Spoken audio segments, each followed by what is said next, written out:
two men walk along the Whitehall corridors. They enter a large room. Inside sits the cabinet. The men walk up to the Prime Minister and say, "It's time, enact Project Nightshade." Project Nightshade, the depopulation of the United Kingdom and the implantation of the slaves that remain after the call. The Prime Minister picks up the phone and says, "Okay, Alpha Priority Order 1, enact Project Nightshade." The Home Secretary says with a smile, "Soon we shall be liberated from these damn paupers." The plan, the forced implantation and cull of the British people had begun.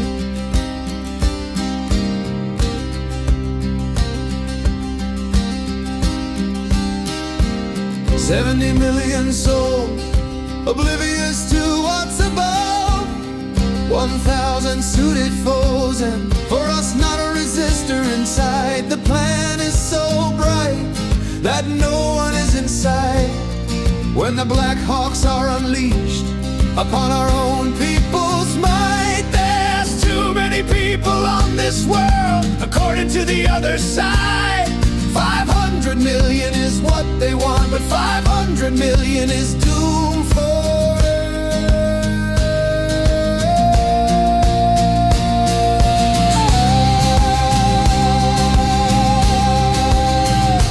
They implant the police, they create the death squads. They stop the food supply, ready their forces. For the people must go, for the rich to thrive. They need us not, what with technology wrought. They deceive and manipulate, they hide their intent, and the masses sleep tight with but a few souls away.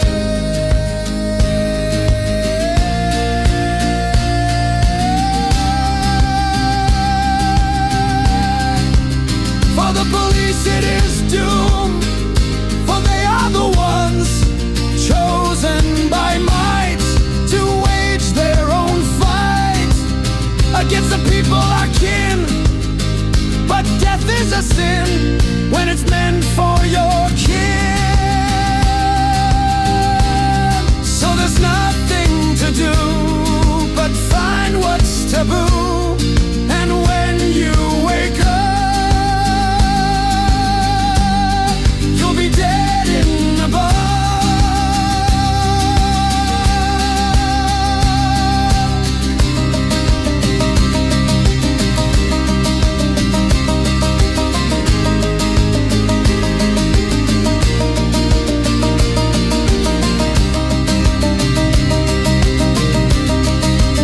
For the police it is doomed, for they are the ones chosen by might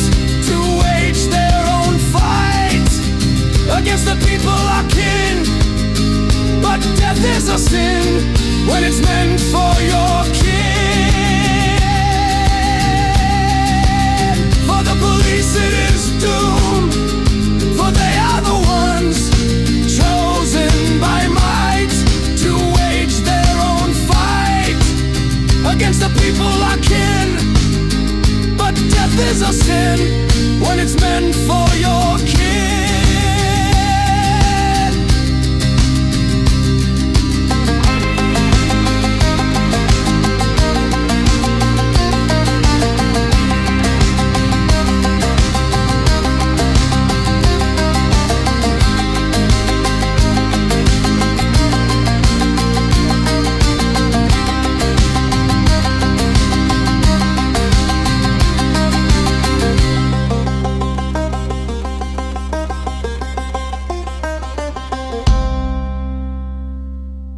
The police were the first to get Nightshade. It was always the plan.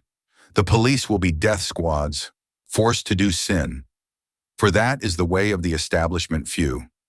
The politicians gathered in the bunkers and waited for doom. For the tale they weave is as sick as a sin.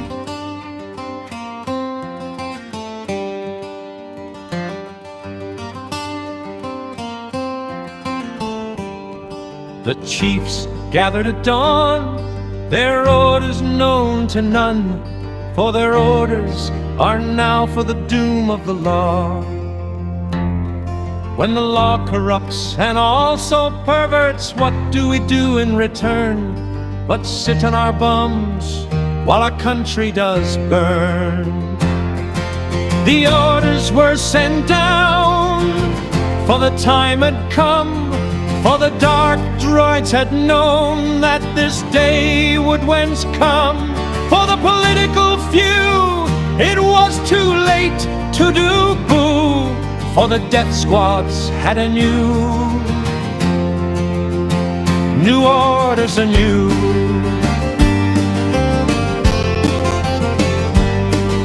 The chiefs do not care for the following of law, for they are the ones who are untouchable by state, chosen by few and serving the many. The chiefs are now traitors to their kind and their kin.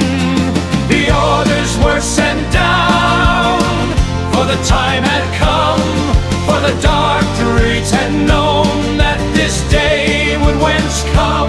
For the political few, it was too late to do boo, for the death squads had new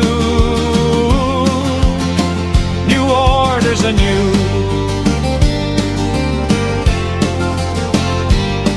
The police were implanted at the training camps already, part of the plan for the killing of Britain. The orders were carried out with justice, now dead as were the people, now were the expendable bed. The orders were sent down, for the time had come, for the dark druids had known that this day would whence come. For the political few, it was too late to do boo, for the death squads had new orders anew.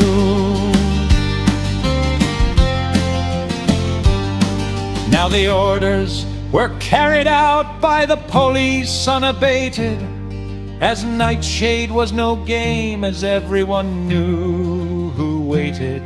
That device had put everyone in the establishment to sleep, a threat to the planet if Nightshade was rolled out, as no sleeping army can fight back if they're hacked. So the aliens will take back what their power could not, and damn our whole earth to an implanted alien few. The MP stopped the food and then sent out the police, for Britain had too many of her people not dead.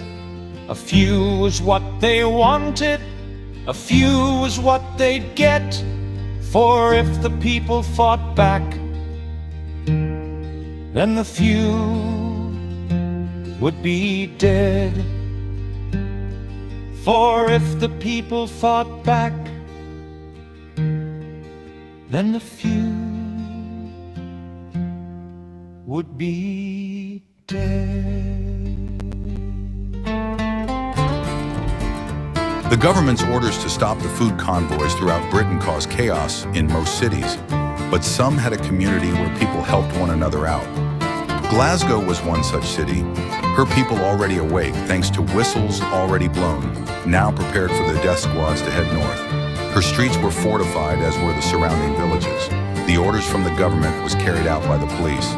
1 week after the food stopped, the implanted police were sent out to the cities, towns, and villages of southern Britain. They would deal with the north later.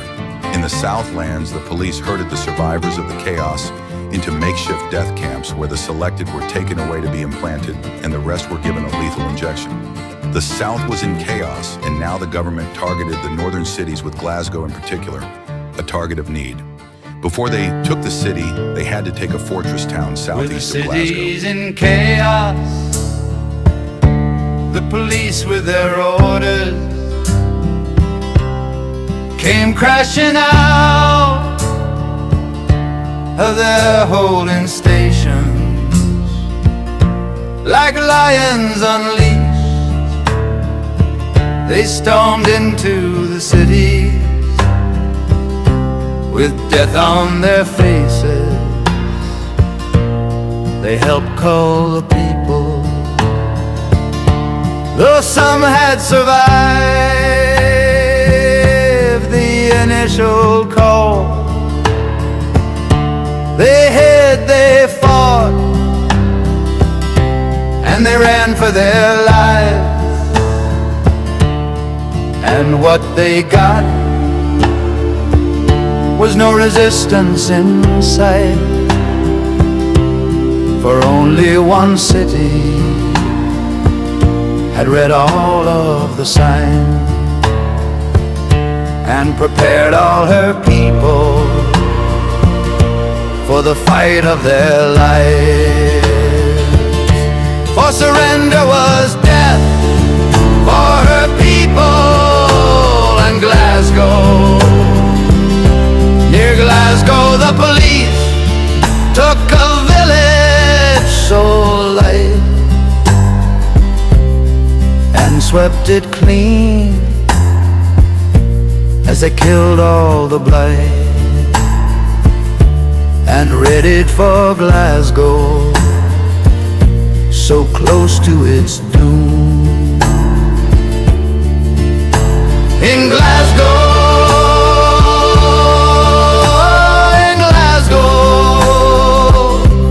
the gangs had united and armed all the people who now were enlightened.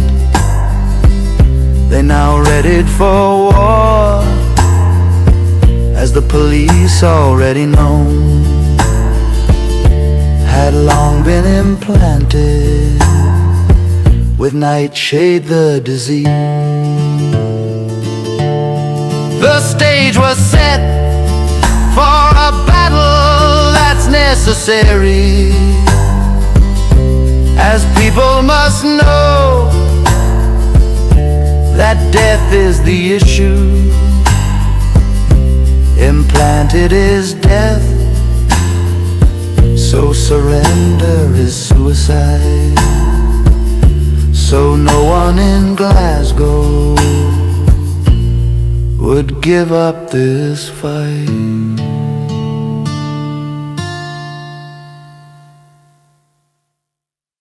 When the food supplies stopped, the gangs knew they had to arm and warn the people. Then they would fortify the city and surroundings and ready for the coming battle. They spent days fortifying streets with burnt-out vans and buses. They created choke points and traps. Every trick learned in military training or on the streets was utilized as Glaswegians built the citadel, a fortress designed to defend and repel the Borg death squads. Glasgow became the citadel. When they stopped the food convoys, we knew they were coming. So we prepared our families and friends and strangers alike to defend our people and way of life. To the streets we took, our people united, all differences set aside for the common foe that frightens, with guns and knives, sticks and stones, ready to defend our very homes. If they take this city, the North will fall. So we make our stand where the mighty shall quake. Glasgow is known as fierce and friendly, but tonight Glasgow is now known as revolutionary. Sectarianism, Glasgow's pain was forgotten at last, as everyone united as one family of clans. The North would not fall if Glasgow stood tall. Then we can think of liberation for one.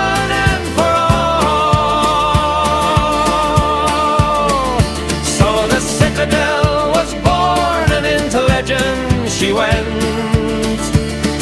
Glasgow, the citadel, fortress of might. What is your fate as the children sleep tight?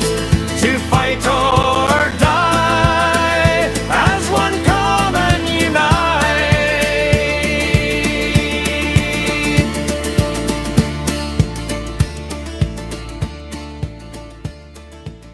The police death squads gathered in numbers outside of Glasgow. The people in the city knew they were there and waited for the fight. Finally, the orders came through. Glasgow was to be incinerated and wiped out. The Borg police officers reluctantly boarded the vans and headed for Glasgow. The citadel had her scouts in place. They saw the warning embrace. The police were coming now, in numbers not seen since the miners' strike. The people had readied the defenses, and war was now afoot. Now the battle commenced. At the outskirts of town, the people put up a resistance, but the enemy was too many. The people retreated back to prearranged points of the city.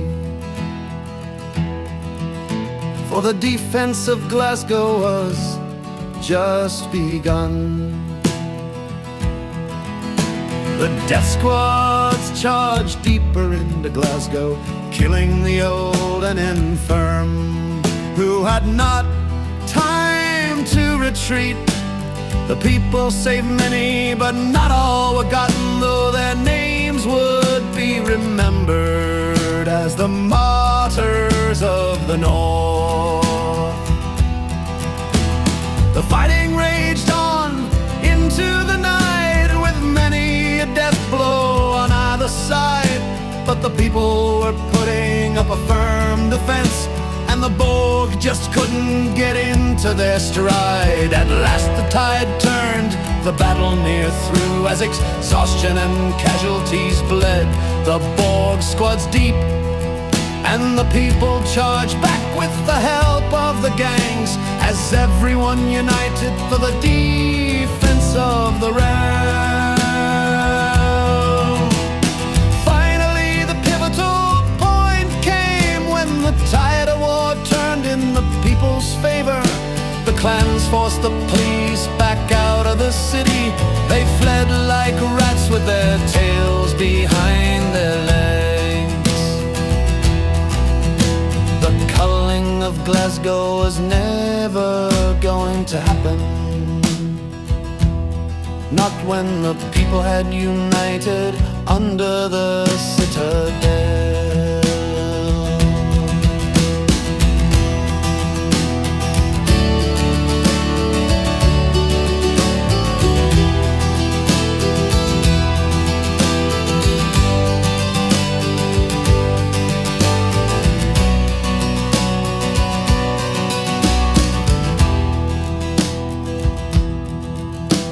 The battle was over, the hard work was done, with the city in ruins. Now the rebuilding had to be done.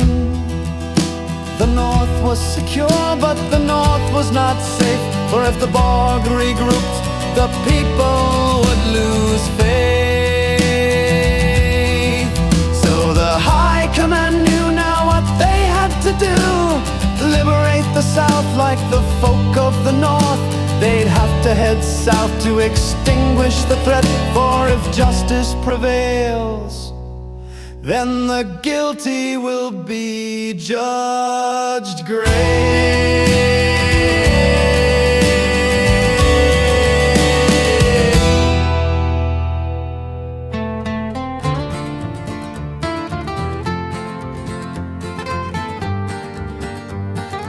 With the Borg assault on the citadel repulsed, the resistance of Glasgow held a command meeting. The High Command explained the need to invade the south, and the people's resolve hardened. The resistance restored the citadel's defenses and readied for the march south. The Borg are gone, the citadel stands tall. The people rejoice in their endeavor. So the resistance planned the next phase of the war. They will rebuild the defenses, then head south to battle more. For the Southlands are our heartlands, and a people our kin. We will liberate the many and inflict justice on the traitor few. When we march to our fate, the destiny awaits. We will embrace our friends and vanquish our foes. After 2 days rebuilding the citadel, the armies of the North united once more. For battle was needed south of the wall, and we the free folk shall embrace the foe's fall and charge to our destiny south of the wall. The free army of the North was quickly formed, all able-bodied men glad to volunteer. For this fight was now legendary, and heroes them all. If we liberate our lands, our folk will never fall. So the free army of the North took to the streets and headed south to do battle with Borg. And the English of the North rose up as we came, and together we forced the Borg back south.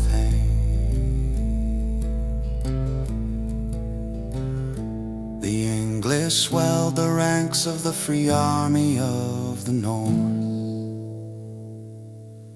and together we marched to Cheltenham to meet with the commanders of Nightshade, the heart of it all.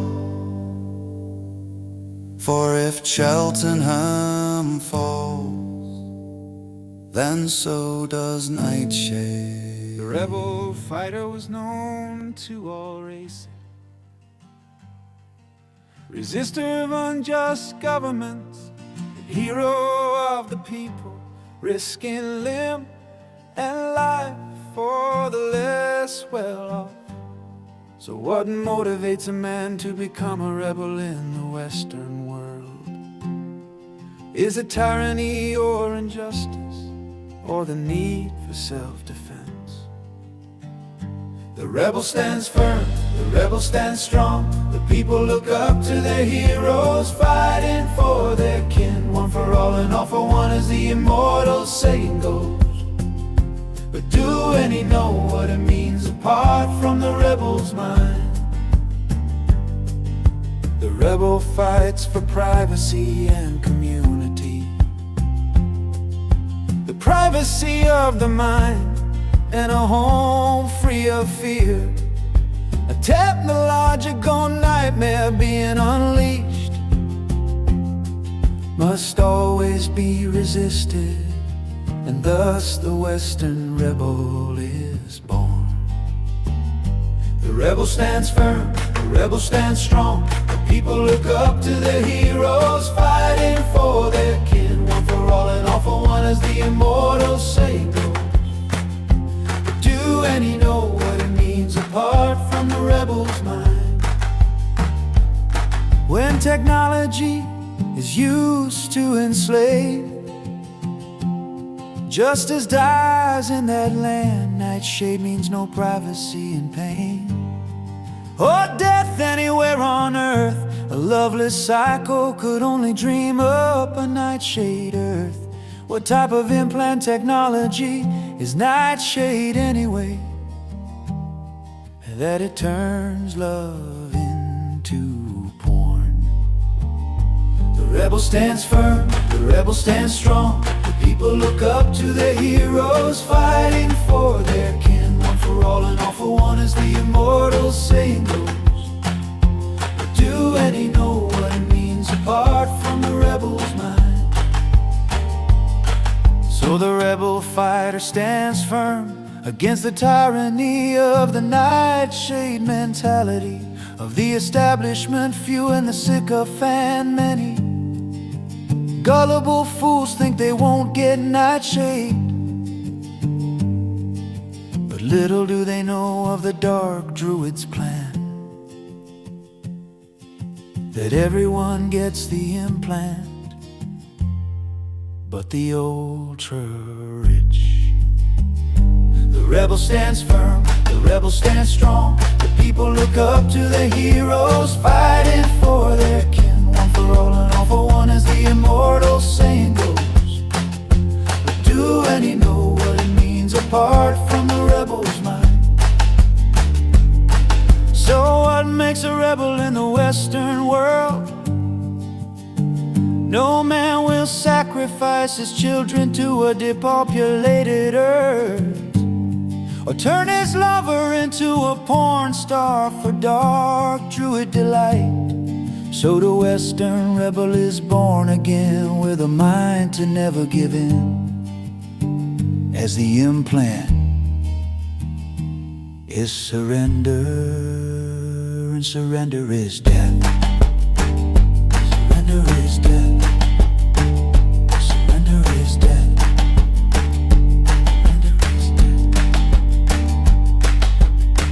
If a man's a man for all that, then what makes a policeman? Is it love of justice, helping people out, or ordering people about? A bit of all in every policeman, but none want death in their name. Unlike the dark druids or the sycophant politicians, justice means naught to men such as them.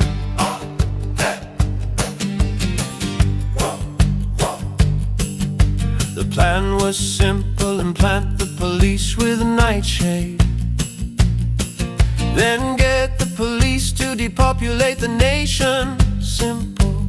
How could it fail? They conspired, get the right police chiefs in place, and like dominoes they will fall.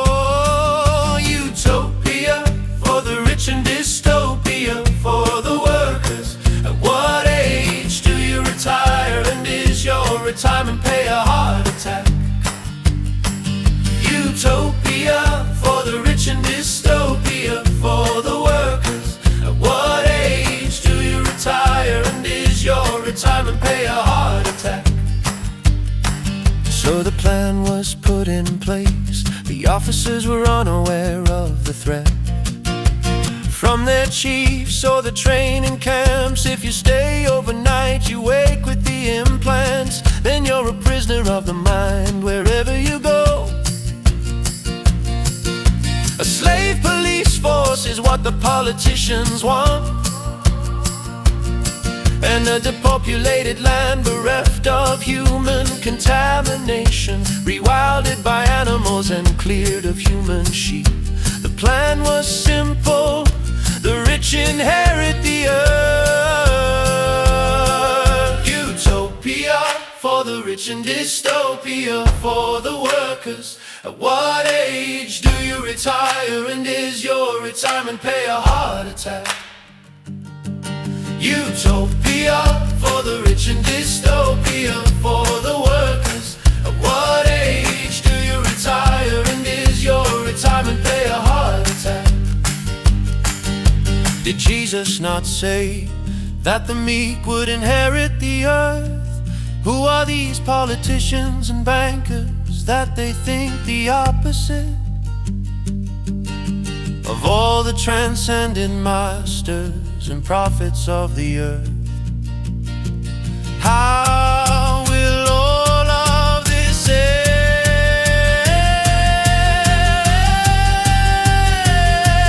Utopia for the rich and dystopia for the workers. At what age do you retire, and is your retirement pay a heart attack?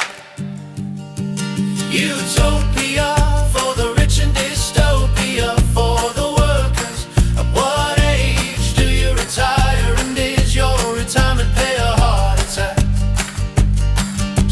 resist the implantation of the police and hunt the dark druid bankers. And we inflict justice upon them, take their wealth and put them in tower blocks in inner city slums. See if they like the poverty they have inflicted on us all. So what of the Borg police? Have empathy until the cold, then show them no love. Never turn your back on an implanted policeman unless the plan is suicide.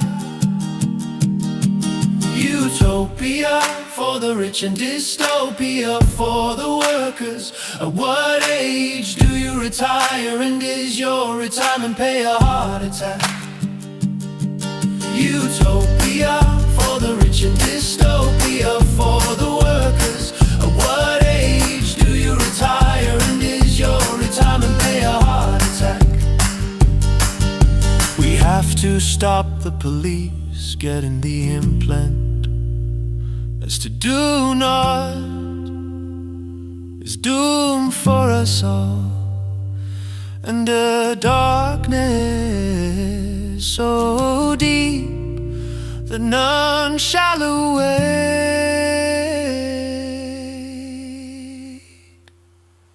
Cheltenham housed GCHQ, that's Government Communication Headquarters. It was also where Nightshade was worked.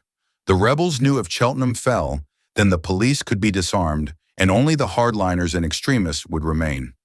Then the liberation of Britain could finally be complete. So the Free Army of the North marched south to Cheltenham, with every intent to destroy the Bard Guard and liberate the staff. We negotiate with the bosses of the security services, who for years have put up with numpties from above. The temporary boss of GCHQ is the Foreign Secretary, and the temporary boss of My5 is the Home Secretary, both of whom are implanters and depopulators, traitors them both that have handicapped their forces with treasonous orders yet to be judged on. And when the people find out what came down from above,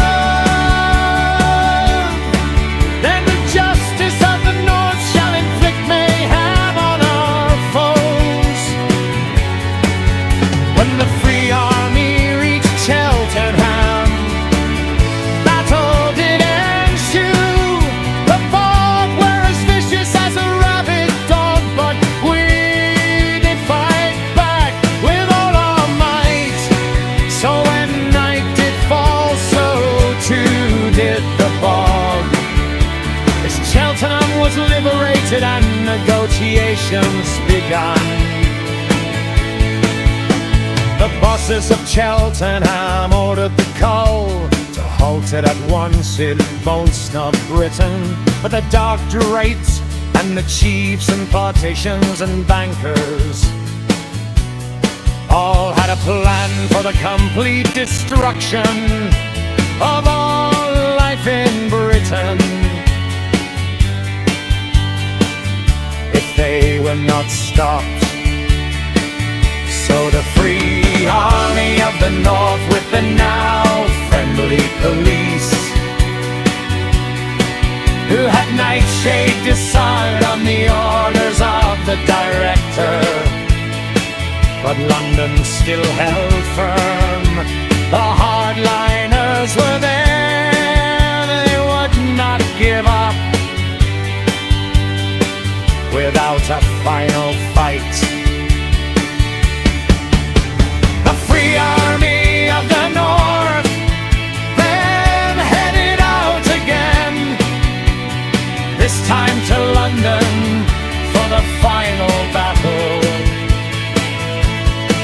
For if London was taken, then Britain could heal, and then maybe we'll be all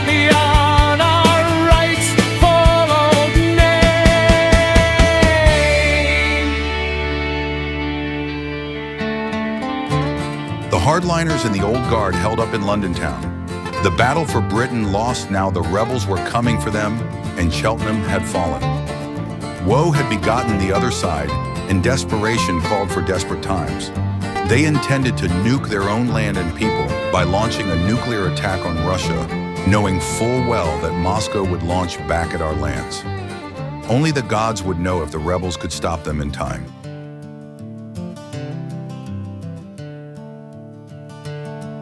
Now the politicians and the dark druids held up in their bunkers, waiting for the final desperate act of plunder.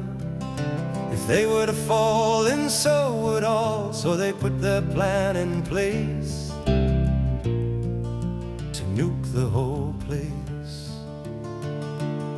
But the rebels didn't know of their insidious show, and intended to stop them at all costs to themselves. A rebels' force marched to London in haste, for time was running out for Britain's embrace. With no Borg to fight, only a handful of traitors did show, and were overwhelmed by their free northern foe. The rebels took London and looked for the bunkers where the Old Guard held deep, and find them they did with justice in mind. The rebels now know that the Old Guard didn't know that the button would blow the whole kingdom to snow. But before they would put the whole place to sleep, the rebels then breached the bunker's front doors, and they swung like lions anew to liberate their land and stop the cull of our kind.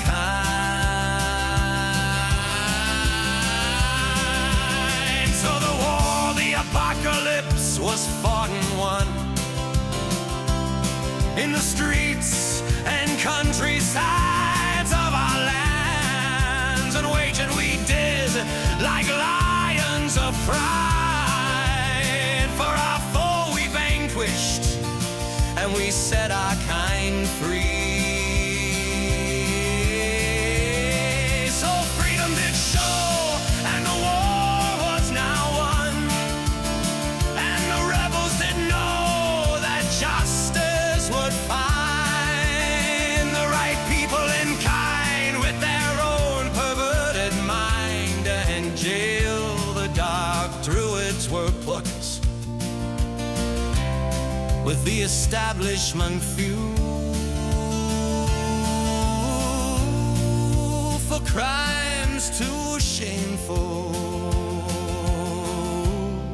to be repeated in Britain.